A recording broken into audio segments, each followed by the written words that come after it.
And now I'd like to introduce the Dean of the Milgard School of Business, Dr. Altof Merchant. Good afternoon, everyone. It's such a pleasure to see you all today. And this is an exciting time because this is the first executive speaker series for this academic year. So a big hearty welcome. A welcome to our students. I see a lot of faculty also on the call. Welcome to you. I see advisory board members. Welcome to you. And I also see community members. So welcome to everyone. What is really exciting about today's event is it's the first executive speaker event for this year. But the other unique thing today, it's the inaugural event by the Center for Financial Wellness at the Milgard School of Business. So this is the latest center of the Milgard School. And the goal of the center is really twofold. One is financial literacy for our students and the community.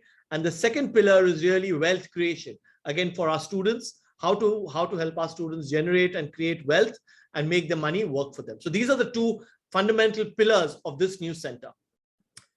So today's panel discussion, you'll hear from 4 distinguished executives who are leaders in the financial services industry. Together, these experts will dive into the topic of personal wealth management and making your money work for you. Over the next hour, you will hear tips and advice on how to build your wealth and make smart investment decisions, no matter where you are in your life or your career. So I will not introduce the panelists. However, I will introduce the moderator for today, Nancy Harris. Nancy is the president and financial planner at New Foundation Wealth Group. Her career passion is creating a safe and professional environment where all people can discuss their financial concerns, hopes and fears, and make their dreams a reality. What an amazing passion to have. Nancy is a friend of the Milgard School. She was a founding member of the Milgard Women's Initiative program. She is also the founding president of the Women's Influence Network and has served on the Pierce County Chamber of Commerce and the Greater Tacoma Community Foundation. She also serves on the board of the advisory board of the Center for Financial Wellness at the Milgard School. I will now turn it to the moderator, Nancy Harris, and I'm super excited to hear what the panelists have to say about making our money work for us. Thank you, Dean Merchant, and welcome to everyone. This is a big step. We're offering advice and counsel here from years and years of experience, but we're also just really grateful to you that you showed up and took this first step to expand your financial understanding and hopefully pick up some tools today. I will give you a quick background on how I got here, and then I'll introduce the other panelists and let them introduce themselves to you, and then we'll go through some topics that I think you'll find useful for today. So I come from a family, it's not always a straight line, right? How we get to where we want to be. And for sure, mine was not straight. I come from a family of preachers, teachers, psychologists, and missionaries. So I knew that my job was to care for people, and I thought I was going to be a social worker. I graduated from Berkeley with a degree in social work, took a little bit of time off, and during that time started working for a Japanese investment firm in San Francisco. While I was with Shua Investments, I discovered that I could care for people and around money and empowerment. So really enjoyed that time. And then in the early 90s, when I had kids, it was my understanding, it wasn't that common to have a full-time career and have kids too. And we didn't have some of the part-time options that I think women have now, and I'm grateful for that. So I decided to be a full-time mom for 7 years. And when I came back to the workforce, which by the way, I never regret, but I came back to the workforce and became a financial advisor. That's what I've been doing since 1997.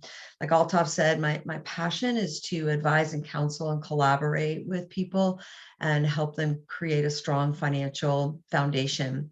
So for years, I've been saying I teach people how to get their money to work for them so they don't have to work so hard for their money. And I include myself in that too. How can I get my money to work for me so I don't have to work quite so hard for my money?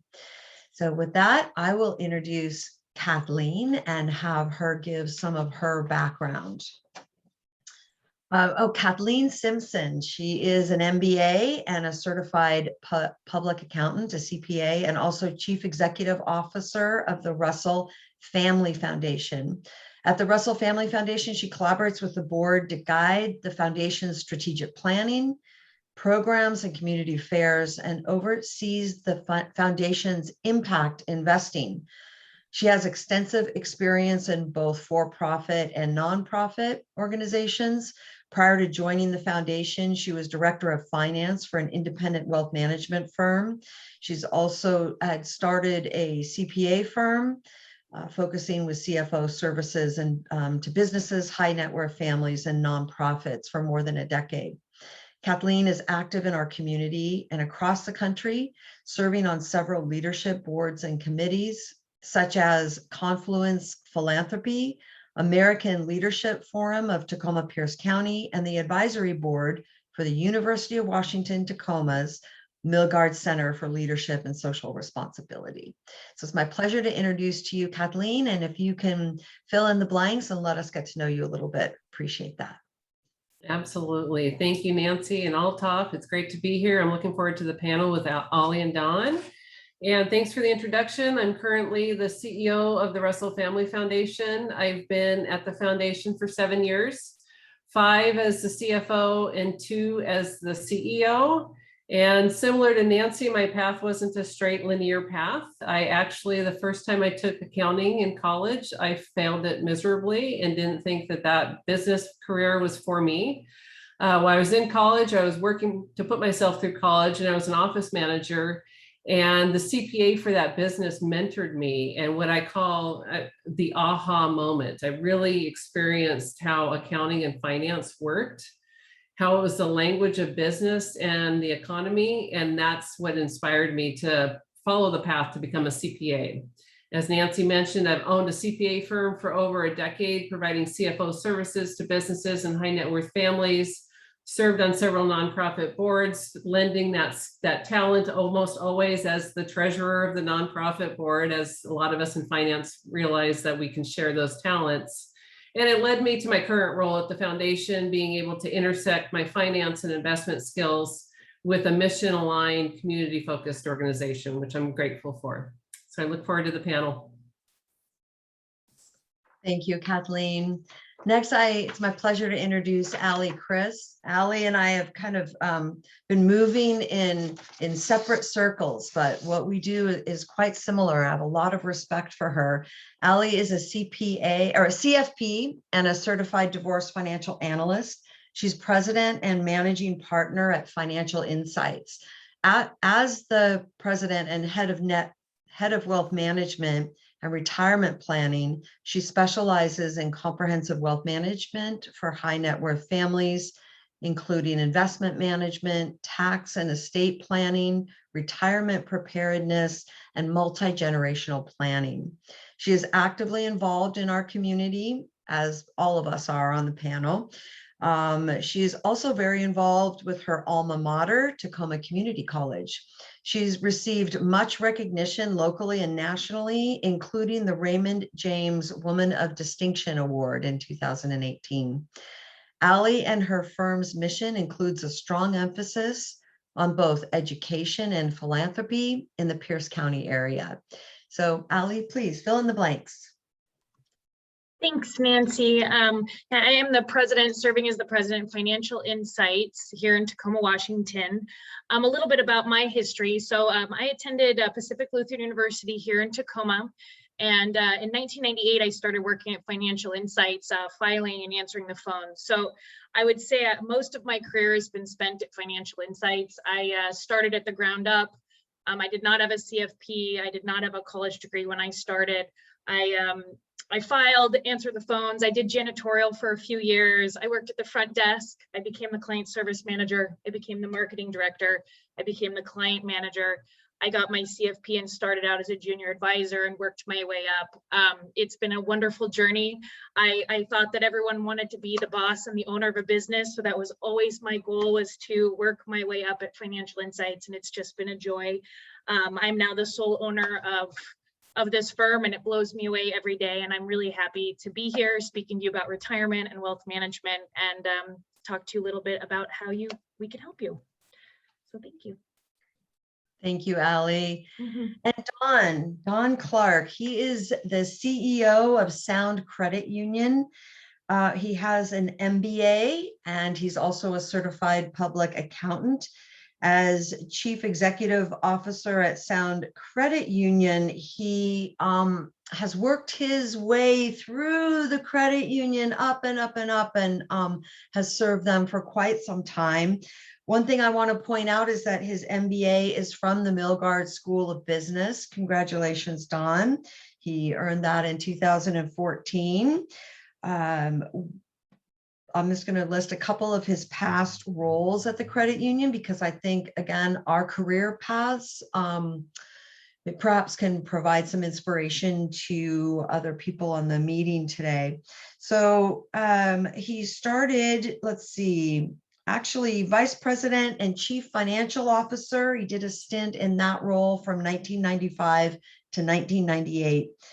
He came back to Sound Credit Union as the Executive Vice President and Chief Risk Officer from 2012 to 2014, became President 2015 to 2016, and they loved him so much that they added CEO to his title in 2016, and he still holds that role. Don is active in our community. He's a board member of the Milgard School of Business Executive Council, the Tacoma Pierce County Economic Development Board, and the Northwest Credit Union Association. So with that, Don, I'll let you speak for yourself. Don, you're muted. Something I never said before COVID, by the way. Yeah, you think I know that by now, right? How to unmute myself. Anyways, thank you so much for that introduction, and shout out to the Milgard School of Business. Woo-hoo! I got some of my professors on here on the call, I can see, who helped me get through the program not too long ago. So that was a great experience. As Nancy mentioned, I started out with an accounting degree and went to work for Deloitte and Touche. Actually, it was Touche Ross, which became Deloitte and Touche, which became Deloitte as you probably know it today. And at some point during my tenure there, I started doing a lot of auditing of banks and credit unions. And then I was hired by Sound Credit Union back in the mid-90s to serve as their CFO. And then I moved away, worked at some other credit unions, some different CFO and some different other executive roles, and then came back, as Nancy mentioned, in 2012 to work at Sound and eventually become the CEO. I love working at the credit union because we're all about helping our members with their money, and it's something that's I'm very passionate about. So I'm happy to be here today with each of you. Thank you, Don. All right, we're going to get into the meat of our presentation, and we have about 15-20 minutes. As you can imagine, there's a lot of information to cover. So please feel free to write some questions down. We'll open the chat later for a Q&A after the panel wraps up. We're going to start. We have 3 different questions around how to get your money to work for you. The first is has to do with some goal setting, and Kathleen's going to start us off giving us some ideas around this question. The question is, Kathleen, what advice do you have for students and young professionals on setting and managing financial goals throughout their career? Well, I think my top advice is, as you're early in your career, let time work for you. Compounding interest of money is real. If you create a discipline of saving and what I call paying yourself first in manageable increments regularly, you can use time to earn income. And then consider your savings like any other bill. Pay yourself first and have that automated. Have it come out of, if possible, out of your paycheck into maybe an account that you don't regularly have access to. And by doing this, you pay the most important bill first. You pay your financial well-being and your security, and you let time earn income for you. Another goal is your 401k. And that when you become employed, that if your employer provides an employer match, do everything that you can to get that employer match. That's 100% return on an investment, let alone the compounding interest over time. And with the same goal in mind, as you advance through your career and you receive increased earning potential, my advice, this is the advice I give my children who are now young adults, it's when you receive each promotion and earning step, defer half of that promotion to your 401k or your savings, because you won't miss it. Your net check will still end up feeling the other half of that promotion, and you've just increased your savings without even missing those funds. And again, you're going to let the time value of money earn for you. Do the best in setting a monthly budget that's well under your income. I've seen it's very common as your income increases, so does your spending. And the value of keeping your budget as low as possible increases your savings and provides you with the power over your time and your career trajectory if you have the flexibility in your finances to pursue opportunities that might come up that you didn't expect. And finally, know where you're spending your money. Use financial tracking applications on your phone. And if you know where you're spending it, then, and you're being, you know that you're spending it where you want to spend your dollars. That's a great way to be tracking it and prioritizing yourself. So saving first, using time value of money, and putting your financial health to work for your flexibility and the opportunity to grow your wealth in a life that actually works for you. Thank you, Kathleen. And I just want to add to that, that the peace of mind that comes from living within your means or under that monthly income is significant. And that can impact your health and your relationships with other people, as well as the choices that you get to make in your life. It can create some freedom for you in that too. So Kathleen, thank you. Allie, would you like to add to that at all? Yeah, I think that we had discussed me discussing some mistakes that sometimes are made. So I did make a few points on that. Kathleen, thank you about the not saving up for retirement. That was my #1 thing that I see in my practice is under saving early on. A lot of times people might think because of kids or wanting to buy a house or different priorities that they have early on in life that they can defer their retirement savings. And we try to encourage retirement savings to be in tandem with other goals versus it being deferred until later. A lot of times I might see someone who's 50 or 60 who didn't start saving until their 50s. Time value of money, as Kathleen stated, you have to save a lot more over time if you wait till the last minute versus starting early. So that was definitely my #1. #2 that I actually see a lot and slightly more specific is within the retirement or 401k, 457, whatever employer plan you might have.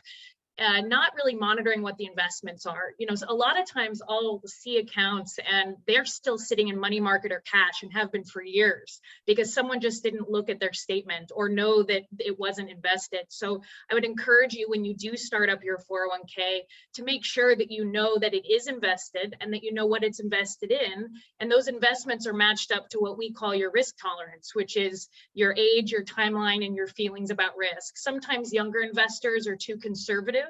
Sometimes older investors are too aggressive. And so just kind of having an awareness of what you're investing in the 401k is really important. Just to add a couple other things, they're slightly random that I ran into lately that I would say is a somewhat mistake is like, for example, we're at historically low interest rates and we're really seeing people not refinancing their properties in this interest rate environment.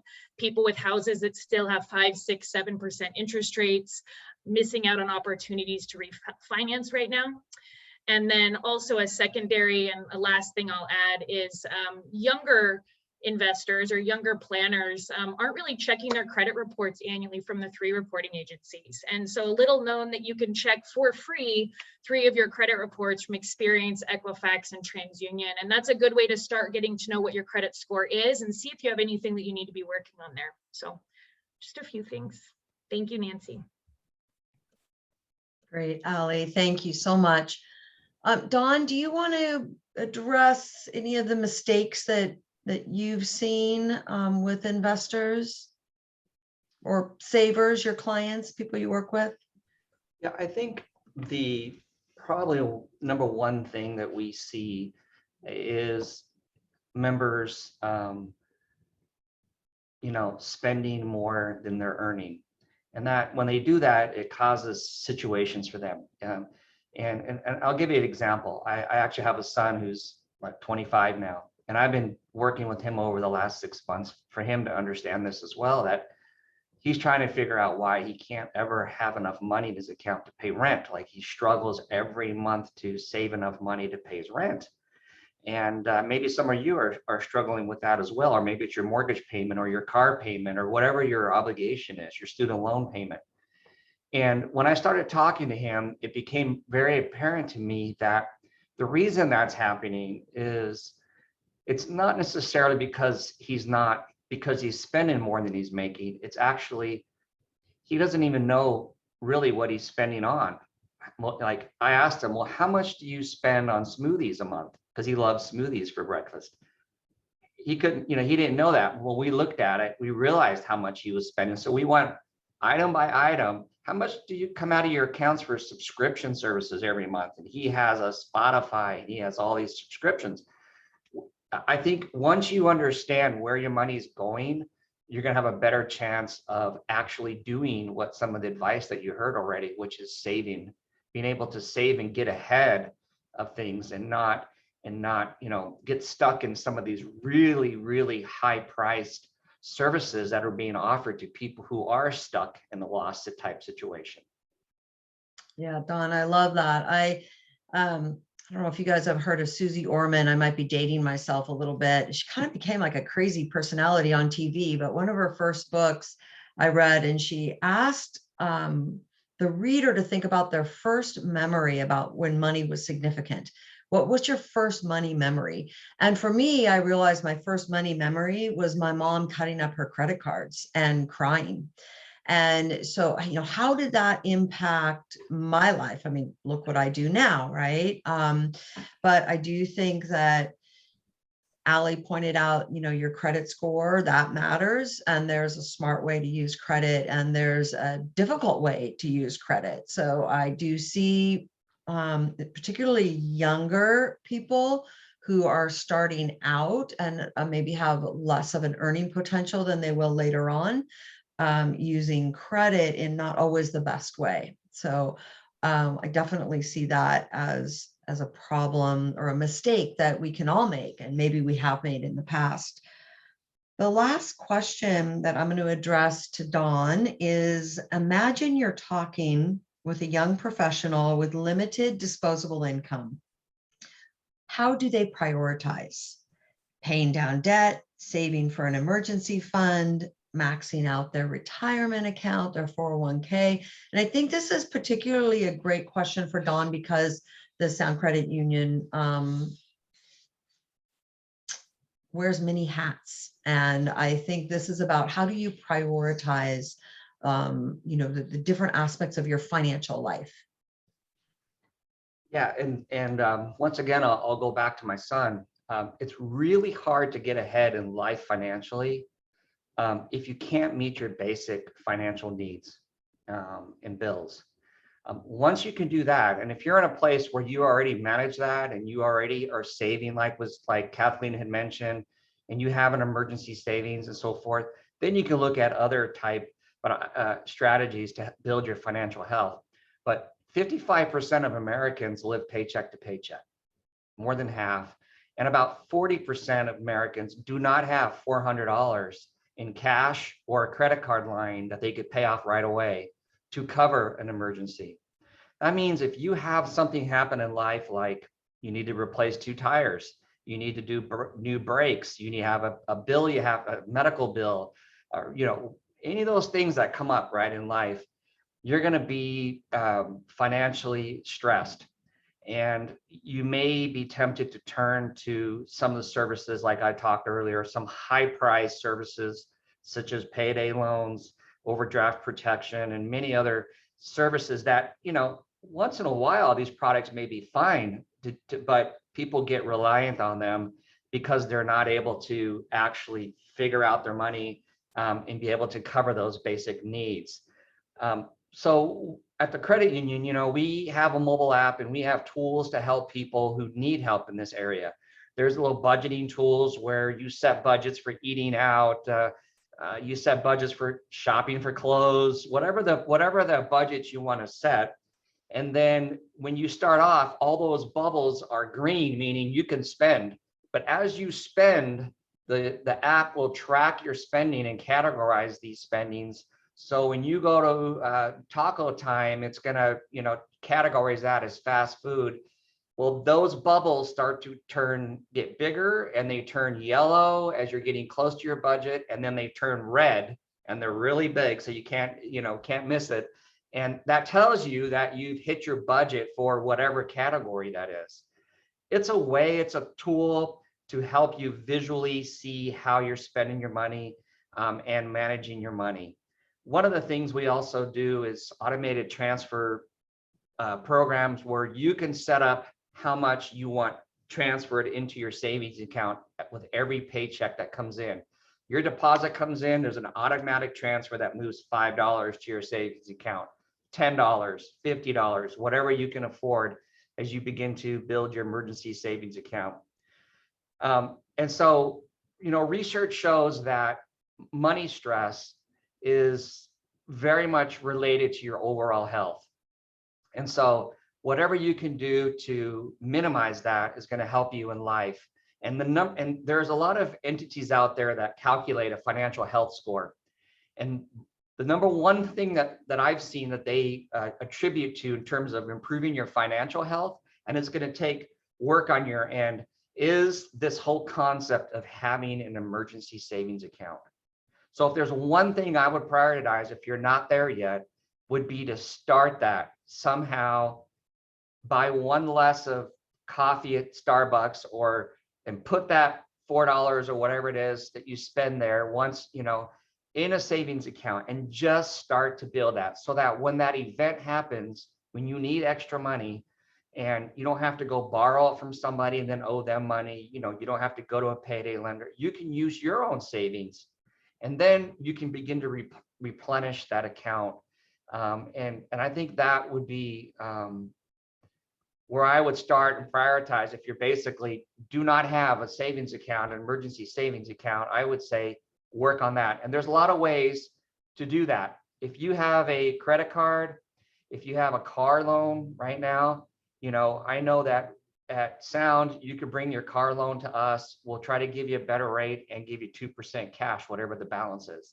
2% cash, you know, on $10,000 or $20,000 is a sizable amount of money. And I would, if you do that, or if you find another lender who can do something similar, I would just take that cash and put it in your emergency and start with your building that emergency savings. A target goal that I've heard out there is having anywhere from, you know, 3 to 6 months at minimum of savings of whatever your expenses are each month. Try to have at least 3 to 6 months. Now, if you don't have any, then start with 1 month. Figure out what you spend every month on your basic needs and try to just get to there, you know. And if you could get there, congratulations, that's awesome. And then go to 2 months and keep building that savings account, and that's going to improve your financial health drastically. Great. Don, thank you so much. Kathleen, I'm going to ask you to add on to that in a couple minutes. Like, any more ideas? We started with goals. We talked about mistakes people can make. What about prioritization? And yeah, it's funny that you mentioned Susie Orman, because when I said pay yourself first, that actually came from Susie Orman. It's a method that I use, in that I automate those bills first. And then, you know, as part of the budgeting, this was back before the tech tools were there, that whatever's left in your account that's kind of your spending dollars.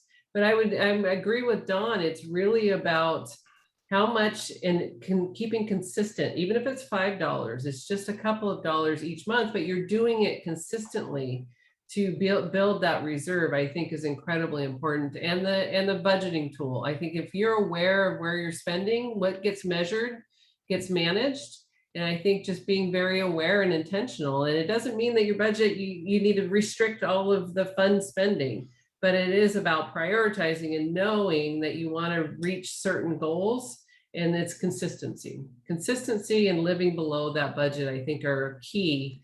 And also, I just really agree with your mental health and your financial health are just really tied. And if you're able to live below the budget level as much as possible, it really does give you that freedom to make choices. That if you're building up your savings, that you're able to do that over time, it gives you that flexibility that if an opportunity comes up that you might need to make a shift where you're at, or you want to take a new opportunity to learn something new that maybe you can't have a full-time job, that you're providing yourself flexibility. And I think that that's really when you think of the financial goals, is what's the life you want to live and how are those goals going to help you get there? Excellent. Thank you. Allie, would you like to add anything as we get close to wrapping up here, please? Sure. I'll just state, and just a little bit to reiterate what Kathleen and said is paying yourself first. What I like to do is, let's say someone only has $50 left over a month. You cannot go to Starbucks 4 times. You can put $20 in auto pay into a Roth Ira at Vanguard. You can put $10 away into an auto pay into something at Vanguard or wherever. I'm just naming a random company that people use that's low cost. But I like to see people contributing to retirement early, and if they don't have an emergency fund, doing a little bit to both. So if we have $50, maybe we go 10 into the Roth, maybe we put 20 into the emergency fund, maybe we take the other 20 and put it into longer term savings. But I kind of like that bucket approach of taking the discretionary money and kind of parceling it out and not just going all into one goal before we start another goal. Because sometimes if we do that, then we never get to the first goal. So I kind of like the kind of buckets of money approach, just to kind of tag onto there. Great. Thank you so much. I want to just add a word of encouragement before we start the Q&A. My grandma used to say, we start from where we are, and she was a go-getter. So we start from where we are. So if you are coming from a family where you didn't learn anything about wealth like me, or you grew up with wealth and are trying to be responsible for that legacy, wherever you are on the continuum, we just start from where we are. And we've had a lot of years of growth in the investment market in the last 10 or 12 years. There's still opportunity, and there are plenty of places to get help. Do not hesitate asking for help. Your credit union, your wealth management firm, maybe not your peer at the university, might not be the best place to go, but there are professionals out there.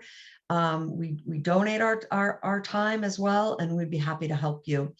So Ellen, I'll let you take over the Q&A and we'll go from there. Wonderful. Thank you, Nancy, and thank you to all of our panelists. This is wonderful information. So the first question that came to the chat is in regard to diversification with investments. So within the category of mid-cap index funds, how do I sift through and compare one fund from another for success? What frequency should I evaluate their performance? Anyone want to take a... Allie, you want to jump in on that one? Sure. It's hard to answer this question specifically on the evaluation or frequency side of things, but from a 30,000 foot level on comparison for research, there's a really popular software called Morningstar, where you can plug in the ticker symbol of any funds that you're looking at, and you can compare historical performance, how long the fund manager has been there, what's the internal expense ratio, and compare at least the quantitative aspects of each fund to another. I wouldn't necessarily be able to give any recommendations on how you would pick one successful one over another at this time. In regards to frequency, I'd really look at what the investment goal is. If we're talking a retirement investment goal, then I am definitely more privy to a buy and hold strategy where we're not rebalancing all the time. Like we might look at it once a year, once every 2 years, maybe twice a year if you're being really, if you're rebalancing quite often, but sometimes target funds can do that rebalancing for you. If it's more short term, then I'm really not an appropriate person to answer the frequency of more short term investments. I really don't believe in timing the market or trying to get in and out of funds at any sort of short intervals. Thank you. Okay, another question from a student. If you're wanting to start saving for retirement and your employer does not offer a 401k plan, would you recommend investing in a personal 401k or a Roth IRA account?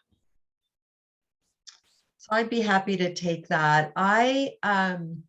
I think it's actually a great idea to diversify your tax consequence with that, both now and in the future. So you can certainly start a personal 401k, and you probably have a Roth option within that. You can start an IRA. You can fund both an IRA and a Roth within certain limits in a year.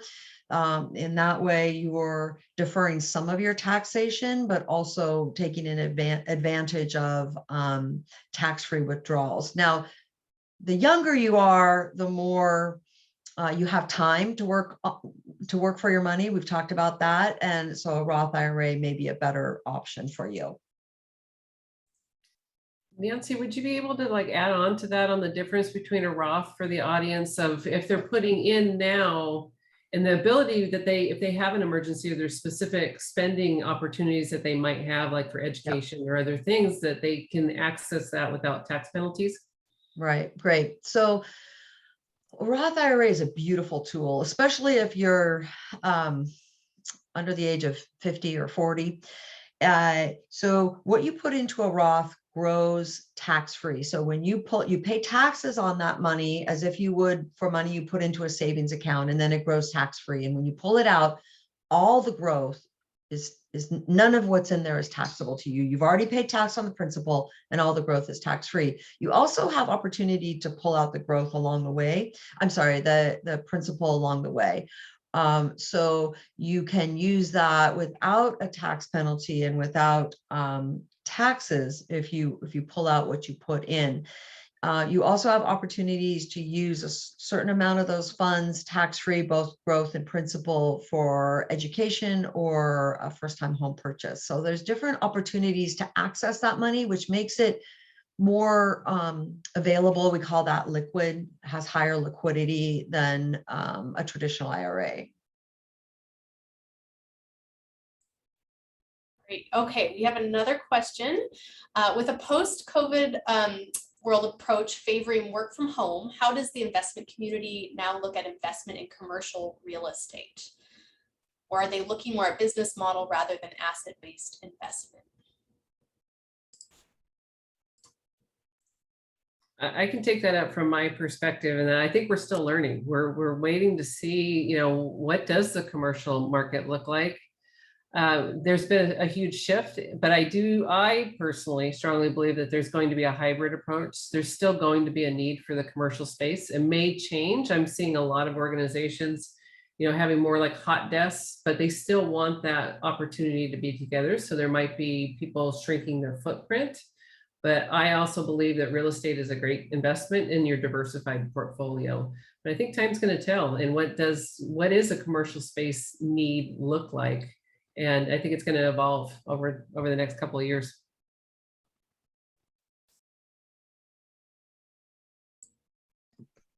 All right, we have a follow-up question about the Roth IRA. How do you pull out the principal of the Roth without penalties? Is it just the dollar amount you put in, or do you need to look at the cost basis of a particular stock? Well, that's really the same thing. So the cost basis, you add up the cost basis, that's the money you put in. It's what you contribute. It's the principal that you put into there that is most easily accessible.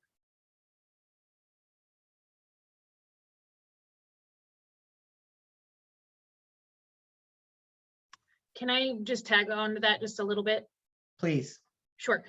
So in order to pull out what you've put into a Roth without penalties, just know that you have to have the Roth for 5 years prior to being able to pull it out without penalties. And it's whatever you put into it, which includes any growth on the original, or just the original investment. Sorry, like Nancy just said, just the original investment, but you have to hold it for 5 years. I just wanted to tag on the 5-year rule. Yeah, that's great. And if we sound, they do change this rule. I mean, it's evolved over the last couple of decades. So that's our most current version of the Roth IRA. All right. Another question. What are some milestones that new investors or recent grads can use to gauge how they're doing against peers? So at 25 years old, an X annual income, a goal of X in retirement or net worth. So basically goal setting, at certain ages and stages in career.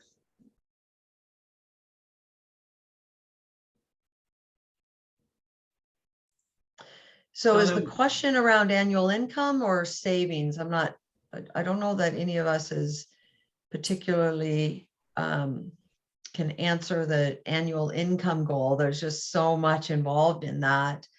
Yeah, maybe just setting, milestones for oneself, and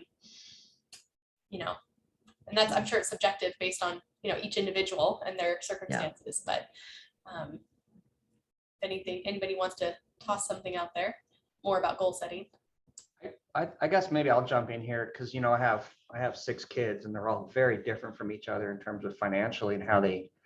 I think maybe rather than comparing yourself to somebody else, because that's tough to do because we don't always know exactly what's happening in other people's life and what their salary is and all those types of things. I would say just compare yourself to yourself and see if you're improving each year. Are you building more savings? Are you able to put money in a retirement account? Are you able to get closer to saving money to do a down payment on a home? I would just set these goals for yourself. What are your goals? And not really worry too much about the other person, because you can't control what you can control, and get a hold and get control of your money and your financial future, and really focus on that. And I think that would be my advice on that question. And Dawn, I'm going to tag on to that a bit too. I think when you're setting goals, you can set an income goal, but really your goal should be what's your net worth, because you can be making, $200,000, but be also overspending in your budget by $50,000. So your goal really should be what's your net worth, what's the income versus what's going out the door, and how are you building that wealth? When you're comparing, you don't want to compare on, how much income people have and how much they're spending. It's really about how are you building that delta. All right, we have another question about retirement. So understanding that circumstances and specifics change for each person, what would our panelists advise as a good target for retirement savings? Is that a percentage of pre or post-tax earnings? I think your target for how much you should have saved in retirement is directly correlated with what your monthly cash needs are. So that number is different for every person. Somebody who lives on $40,000 a year is going to need a different number than someone like Kathleen says, who's living on $200,000 or $250,000 a year. So that's a very individualized answer, I would say. I think just to be really generalized, if you're starting out and you can put 10% of your net income into a retirement plan, or contribute to what your employer is offering you, like Kathleen mentioned, you get 100% return if they're doing a match on that. But I always grew up hearing, save 10% of what you make, and you can calculate that differently for pre-tax and after tax, but I think that's a good place to start. Right, switching gears a little bit. If someone is deciding between using their savings to either buy a house or start a business, what factors should they consider?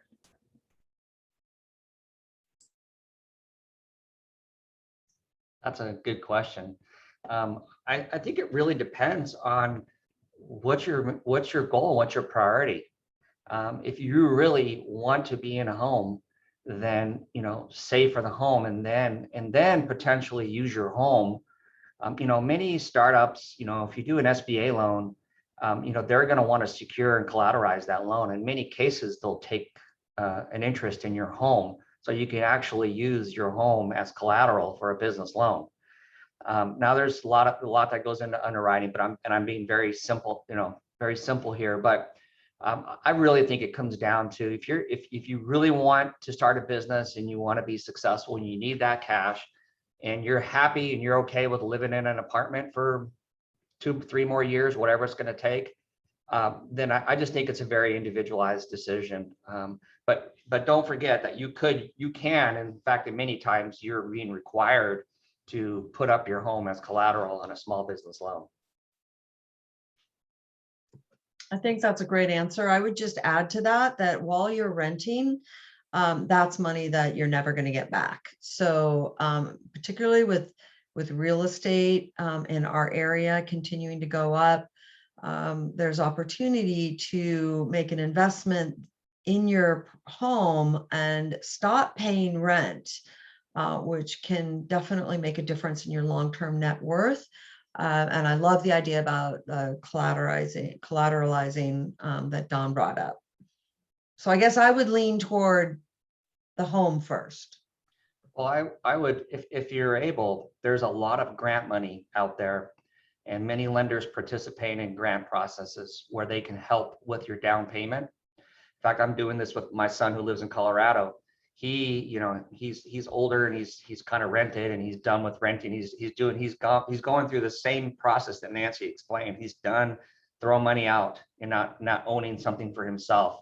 And so he's looking into grants to be able to help with a down payment. And I know that in our community here, there are many lenders. I know Sound Credit Union, we do first-time home buyer assistance where we have grant money to help with down payment. So maybe you can accomplish both things. If you get grant money for your down payment, use your money to start your business. All right, we've gotten a couple questions about real estate. Here's one.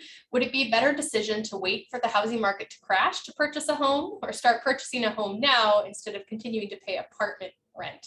Got another question along the same lines. Housing prices in this area are just skyrocketing, but interest rates are super low. Is it a safe investment now to buy a home, or should one wait, in your opinion?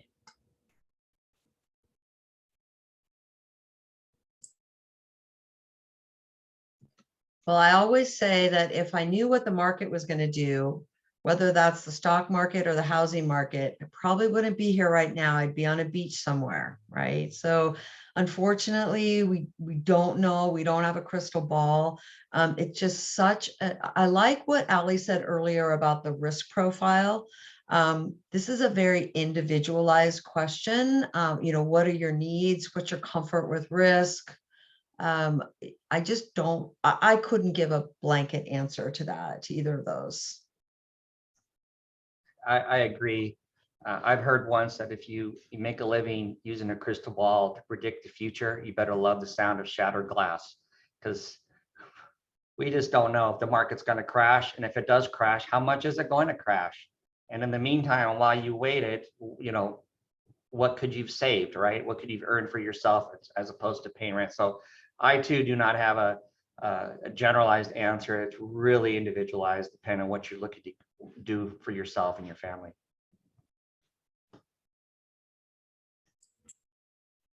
All right, thank you. So it's 1:20. I want to be respectful of everyone's time.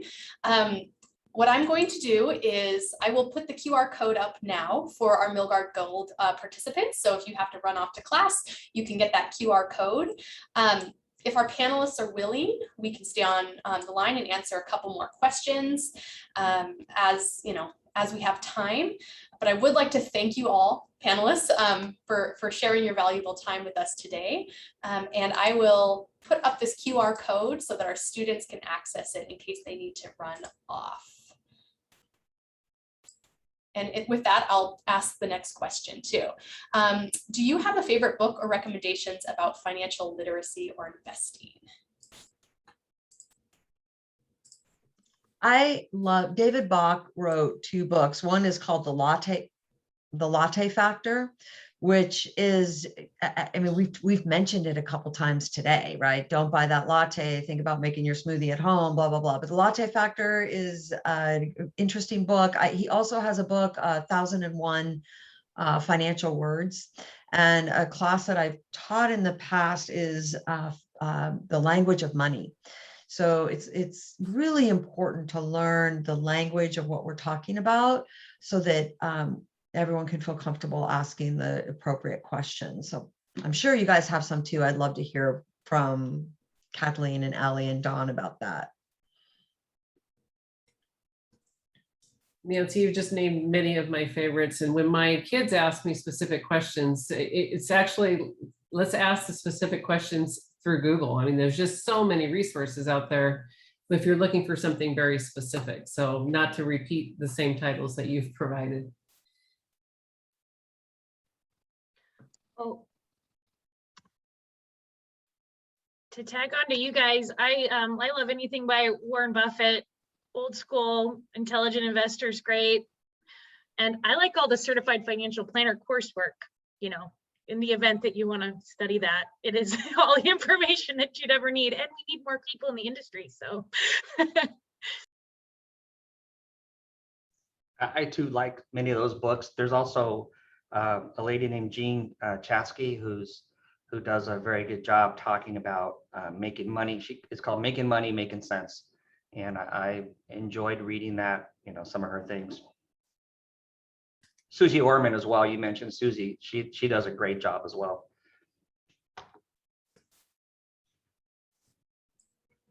All right. I think that about wraps it up. If anybody in the audience needs the QR code, just email me. Ellen, can I add something? Yes, of course. So excellent question on books, and thank you very much to the panelists for their recommendations.